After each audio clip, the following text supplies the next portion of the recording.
The views and opinions expressed in the following program are those of the participants and do not necessarily reflect those of KSMQ Public Service Media Incorporated or its assigns. Welcome to Garden Connections. I'm your host, Stephanie Passingham. Well, today we're spending all day at Seed Savers Exchange in Decorah, Iowa, and I think you're really going to love this show. We're going to talk with Diane Otwaley, and she is the co-founder of this organization, and she's going to talk about the vision and then how they're fulfilling that vision and mission here in Decorah. We'll also get a chance to talk to Laura Merrick, and she's from Iowa State University. She is a squash specialist. And of course, Chef Stephen Larson with a great recipe. I hope you'll stay with us. Garden Connections is coming up next.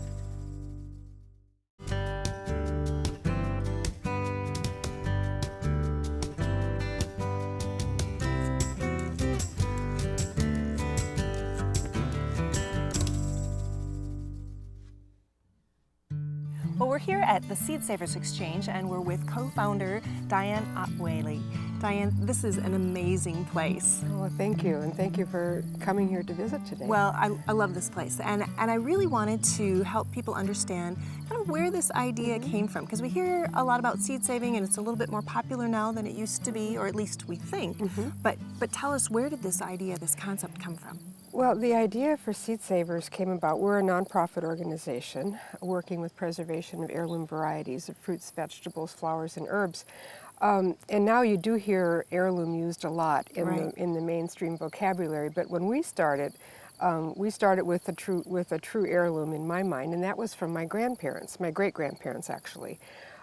When I was growing up, I grew up on a dairy farm about 20 miles from here, and part of my childhood memory was going down to visit my grandparents. And we would go down, usually after my dad was finished with the milking, and we would go down to visit them, but mainly in the summer I remember our garden walks, because the gardens were so important to my grandparents, because later on I realized that my grandmother's grocery list consisted of flour, sugar, vinegar, coffee, salt, and spices, and everything else that they raised from their farm, from their gardens and their land, and from their hands. So garden was a measure of their success, and then also was going to be sustaining their family of 9 children during the winter. 9 children, very important. 9 children, yes, during the Depression.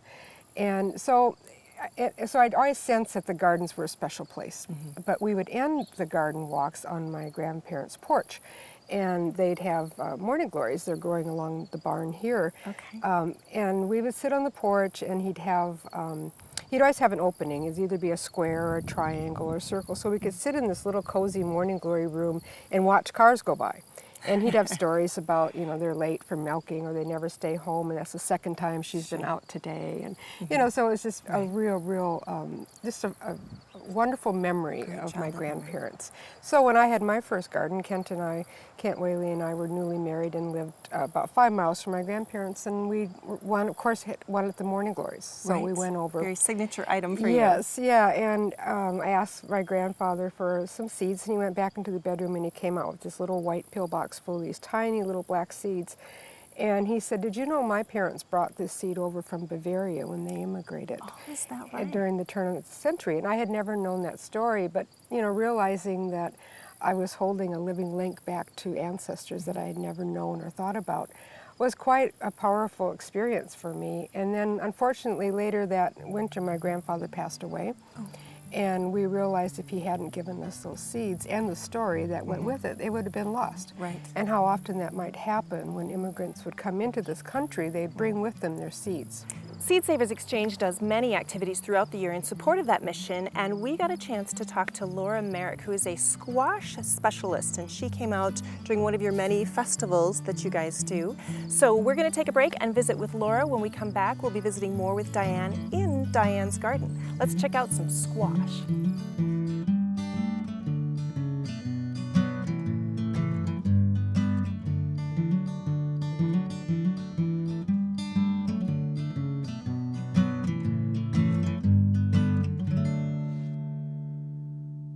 are here on top of the hill at Seed Savers Exchange in Decorah, Iowa, and it's a very windy day. That's kind of what happens on top of the ridge, but we've got our specialist in squash with us, and it's Laura Merrick from Iowa State University. Thanks for being part of the program, Laura. You're welcome. So, you are a specialist in squash. What made you pick squash? I went to graduate school with an idea of studying crop evolution, and it happened that there was a conference going on in the first week that I got there that was all about what is known as the Cucurbitaceae, the whole family of vining crops, of which squash is one. Okay, so that piqued your interest right from the get-go. Yeah, I went to graduate school in plant taxonomy. That means I was studying the relationships among plants. And so I was focusing on ancestral types of squash. I mostly worked in Mexico, actually. Oh, wow. Cool. Now, how long has squash been with us as a plant, and one that I would say that we eat? Squash happens to be one of the earliest domesticated plants in the Americas. So all the squash and pumpkins and little ornamental gourds that are related all came from the Americas, some of them from South America, some from Central America, Mexico, even southern United States. Okay. So it definitely was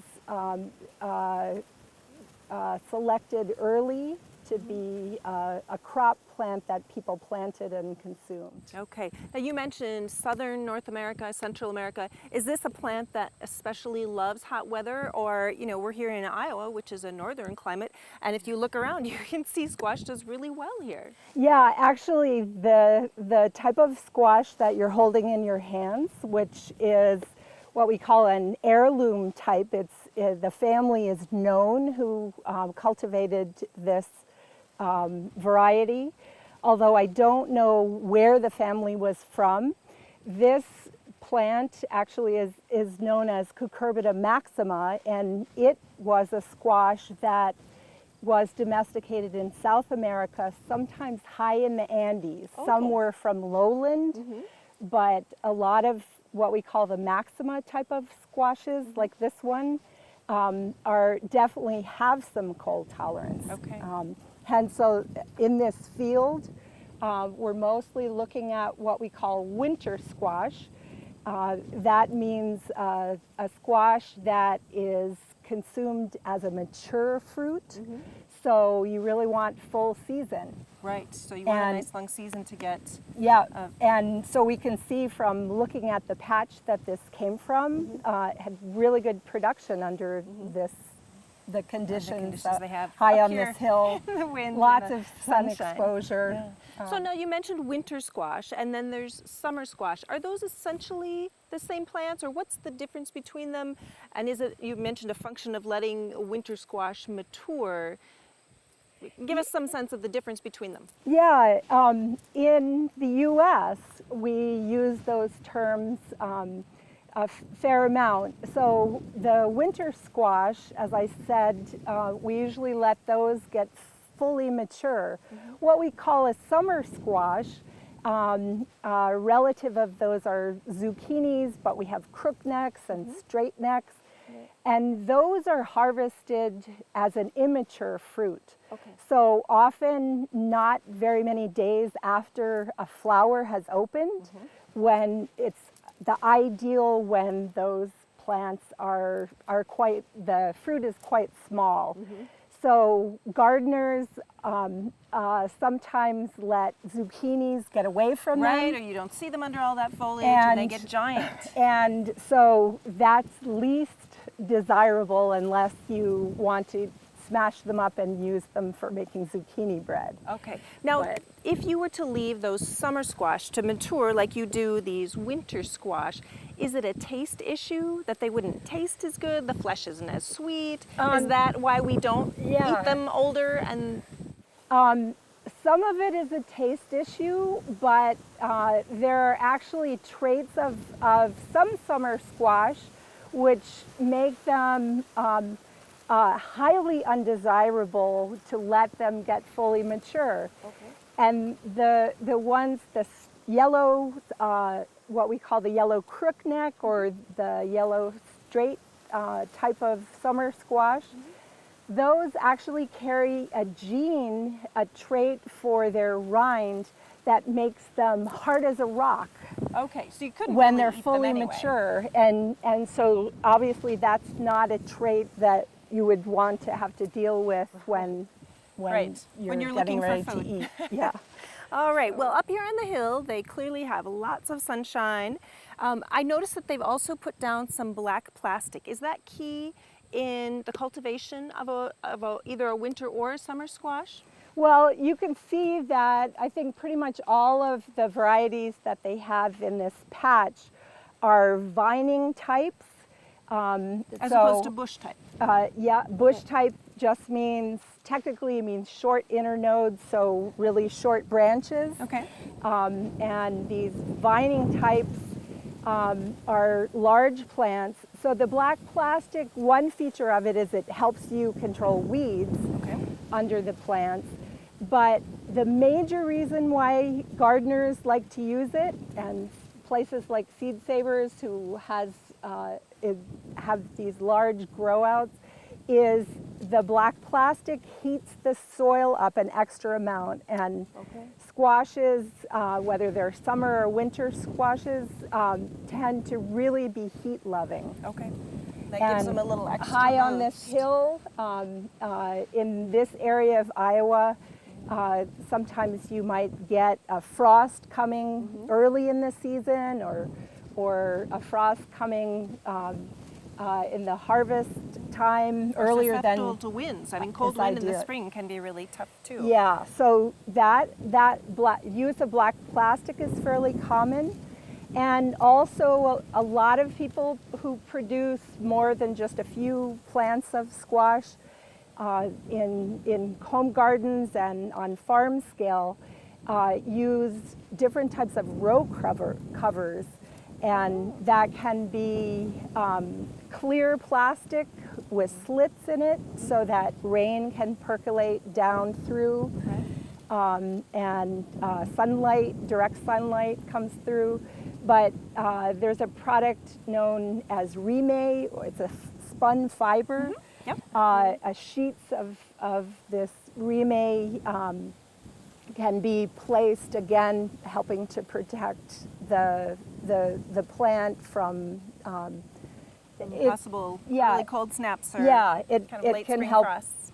But another thing that use of row covers helps with is protection from certain undesirable pests, insect pests in particular. The maxima types of squash are particularly susceptible to squash vine borer, which is actually a beautiful moth that looks a little bit like a wasp because it has clear underwings and a red body and white wings on top, but it burrows itself into the vines and can, in very susceptible varieties, the whole vine can collapse. Because this moth is laying its eggs, and then the larvae will crawl inside of the plant. When we're looking at squash, I noticed in my garden, if I plant my zucchini too close to my crookneck, too close to my scallopini, I end up with some really funny looking squash. And I noticed Seed Savers is very careful, because this is obviously their business. You can see some of the squash out here have ties on them. Tell us a little bit about, you have a couple of examples here too of blossoms. Tell us why that happens, that sometimes our squash ends up looking a little funny, or even some of the winter squash that'll happen to as well. Yeah, squash is a plant that has separate male and female flowers, and I'm showing examples of one of each. In my left, male flower, and in my right, a female. So what that means is that for pollen to fertilize and help produce the fruit, then bees or some other insect has to move the pollen to the female plant. One blossom to the other. Yep. And what that also means is that these plants can cross very readily with their neighbors if they're the same species. Okay. What we have in this field actually are representatives of several different squash species. The maxima that you're holding, but we also have Cucurbita moschata, which most people know as butternut, but we have a cheese type up there. Maxima and moschata don't intercross with each other. Okay. They're both squashes or pumpkins, but they're genetically unrelated or not closely related enough to produce the odd fruit you're talking about. And when that happens, there isn't necessarily anything wrong with that fruit. You can still eat it. Yeah. It's just a matter of crossbreeding that's occurred in your garden. The problem would occur next year if you saved your Save seed. the seed. All right. Well, Laura, you are a wealth of information about squash. We probably could talk for hours about all the things that you could do with them. But thank you so much for sharing a few tips and explaining the difference of the kind of squash that most folks will find in their garden. We really appreciate your time. All right. Thank you for coming here to Seed Savers. Well, stay with us for more Garden Connections.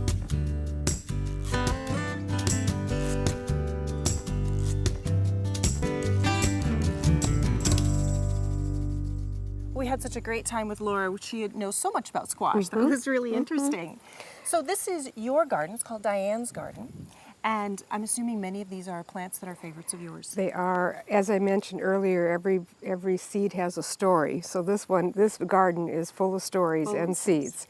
Now you've got a number of things in this garden, both flowers and vegetables. And is it generally just as easy to save seed from, say, something like this beautiful kale as it is the flowers that you have here? Well, no, you've actually picked two of the opposite. I mean, this is probably one of the more difficult seeds to save, and that's one of the easiest because it's seeded itself. That's a night-scented tobacco. I did not plant that there. Oh, so that, yeah, that just came there. It said, here I am, But I'm gonna yes, live here. yeah, and I thought, great, good for you.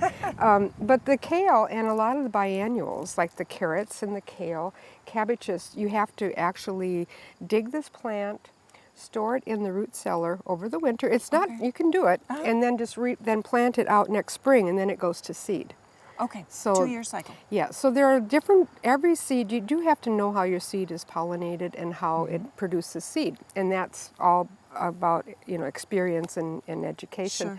Sure. So like I said, all this information is on our website. It's not, yes. Yeah. But I always say for gardeners to start out with self-pollinating varieties like tomatoes, beans, peas, lettuce, because they will not easily cross with another. Okay. So that's a really So you know good, you'll get the same type Yes. of peas the next year that you have if grown. it's a non-hybrid. Okay. Yeah, you can't try. You'll get something with a hybrid, but it won't be that particular thing. It'll be Good to know. one of the parents of that plant. So to be a true seed saver, you want to have heirloom non-hybrid seeds. Start with something easy that you enjoy, and maybe that one that's been in your family, so you can also have a story to add to it. Right. Yeah, so I have everything in this garden. I have about 250 different plant types, so I like to combine flowers, herbs, prairie, vegetables all together, and they just work so nicely. They complement each other. Diversity in the garden. Yeah, Yep. and diversity, and you'll see that it attracts a lot of pollinators and butterflies and beneficial insects. The older varieties of flowers, I might add, also has more pollen and nectar, so they have more food for our pollinators. Okay, So that's great. So another supports those in the right. garden, It's too. another way to help our environment. Great. You do so much here. We're going to come back and talk about a few other things that Seed Savers does as part of their organization here in Decorah. But we're now going to check out how to eat some of this food. Chef Stephen Larson has a recipe for us, this time with sweet potatoes. So let's check that out.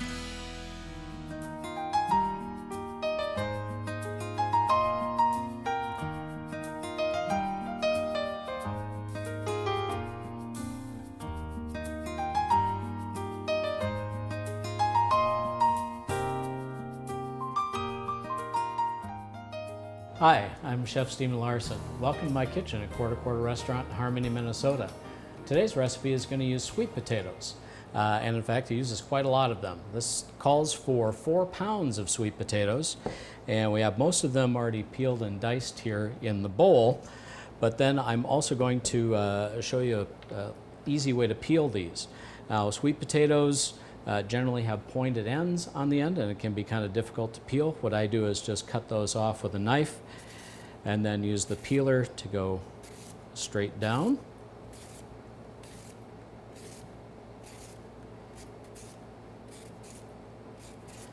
And take all of that off.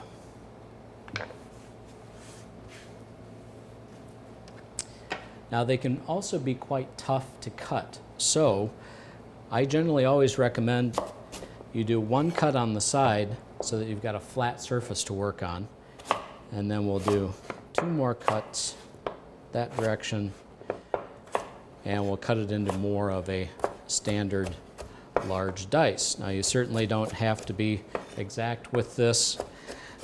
As long as they get cut down into decent sized pieces, everything will be just fine.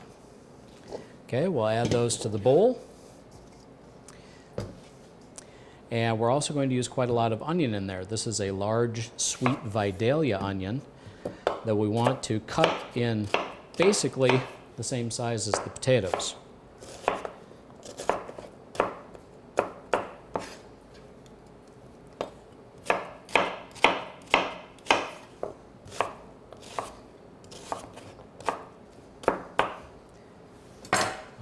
So that's done. Now, the preparation that I'm going to do is a Caribbean style roasted sweet potato.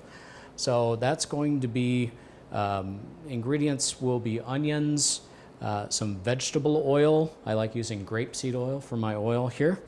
But we're also going to have a veritable cornucopia of spices that go in there to make it Caribbean style. We'll start off with some salt and sugar as our basic seasoning, but then we're also going to add 1.5 teaspoons of chopped fresh thyme, 1/2 teaspoon each of ground black pepper, cayenne pepper, and to make it very island-like, ground nutmeg, and also ground allspice. These are all going to go into the bowl. We're going to add our vegetable oil, 1/4 cup of that.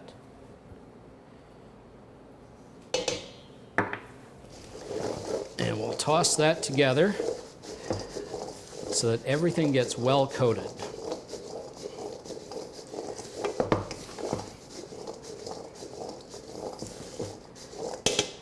Right, then on to a parchment-lined rimmed baking sheet.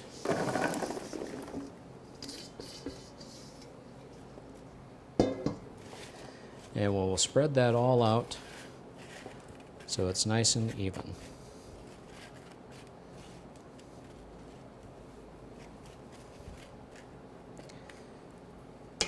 Then into a 350-degree oven for about 45 minutes or so.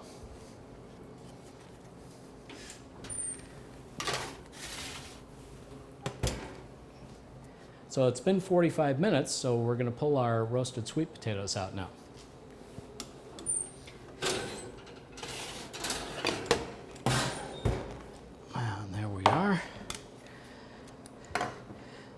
Obviously, this recipe makes quite a lot. You can certainly cut it in half, though.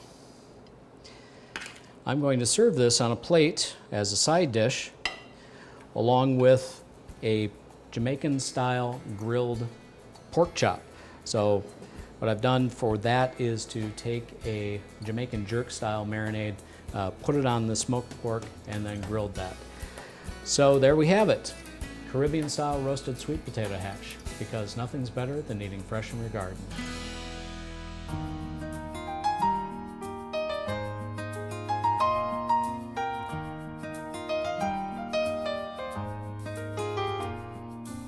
As always, I get hungry every time I see the recipes that he creates. Chef Larson does a wonderful job, but we are back in Diane's garden with Diane Otwaley. She is the co-founder of Seed Savers Exchange in Decorah. Diane, we talked a lot about seed saving, and that's kind of your primary mission, but give me a list. You don't probably have enough fingers of all the other things that you have here for people to, they can actually come here and visit. Right. Heritage Farm is open from March till the snow flies in December, and we have a lot of workshops and activities. So, you know, when the cooking part is probably one of my favorites, because to really understand what we're trying to do is to taste the diversity and the wonderful flavors of the heirloom varieties. So we have a tomato tasting in the fall, and that's a great one where you can sample 50 or 60 different kinds of tomatoes, you know, every color, size, shape, and form. We have seed saving workshops here, and that's very important because I think it's really important to see hands-on demonstrations on how to save seed. And then we have, you know, we're open to the public as I mentioned, and we have trails, and we have trout streams, and we also work with a rare breed of cattle. As I mentioned, with the introduction of hybrids, a lot of the non-hybrid seeds were falling out of favor. The same thing happened with livestock.